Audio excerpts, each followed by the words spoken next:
একটা সময় ছিল যখন বাংলাদেশে ফুল চাষ বলতে শখের বশে বাড়ির আঙিনায় যে ফুলের গাছ লাগানো হতো সেটি।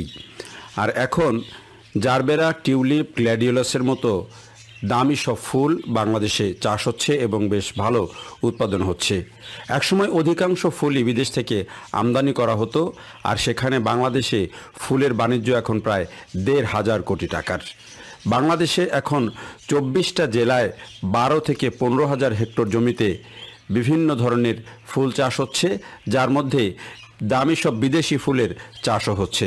জারবেরা, টিউলিপ, গ্ল্যাডিওলাস এমন নানা প্রজাতির বিদেশি ফুল এখন বাংলাদেশে হচ্ছে এবং এগুলো দিন দিন এই ফুলের বাজার সম্প্রসারিত হচ্ছে, যেটি আমাদের অনেক বড় শিক্ষিত তরুণ বা শিক্ষিত উদ্যোক্তারা কিন্তু এই ফুলের চাষ করছেন না বা এই ব্যবসার সাথে জড়িত না।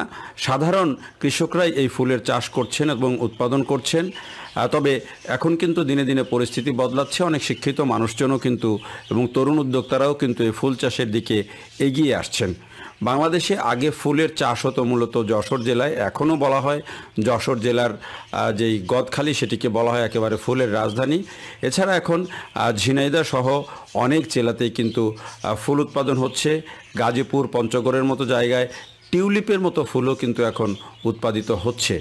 তো এই যে যখন নভেম্বর থেকে ফেব্রুয়ারির শেষ পর্যন্ত এই ফুলের চাহিদা সর্বোচ্চ থাকে, কারণ বিশেষ করে ফেব্রুয়ারি মাসে 3টি বড় বড় দিন আছে। 21শে ফেব্রুয়ারি আন্তর্জাতিক মাতৃভাষা দিবস আছে, 13ই ফেব্রুয়ারি পয়লা ফাল্গুন, 14ই ফেব্রুয়ারি ভালোবাসা দিবস।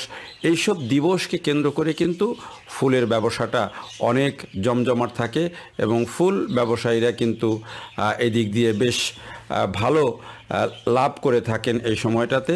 এবং যদি আবহাওয়া অনুকূলে থাকে, কোনো বিপর্যয় না ঘটে, তাহলে তাদের সারা বছরের বেশিরভাগ ব্যবসাটা কিন্তু এই সময়ই হয়।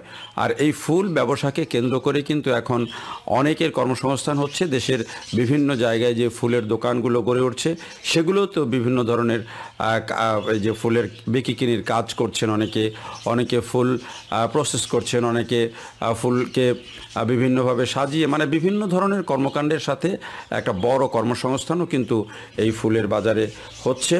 তবে সাম্প্রতিক সময়ে যেটি দেখা যাচ্ছে যে কৃত্রিম ফুলের আমদানির কারণে কিন্তু কিছুটা হলেও এই ফুলের ব্যবসায় একটা শঙ্কা দেখা দিয়েছে। যেখানে আগে বিদেশ থেকেই বেশিরভাগ ফুল আমদানি করা হতো, সেখানে সেই ফুলের আমদানি এখন 3 থেকে 4% নেমে এসেছে। এখন আমদানি করতে হচ্ছে না, দেশেই উৎপাদন হচ্ছে তাজা ফুল। সেখানে এখন প্লাস্টিকের যে বিভিন্ন কৃত্রিম ফুল, সেগুলো দিয়ে অনেক বড় বড় আয়োজন করা হচ্ছে, অনেক আয়োজন সাজানো হচ্ছে, যেটিকে একটি ফুল ব্যবসার ক্ষেত্রে একটি সংখ্যা হিসাবে ধরা হচ্ছে।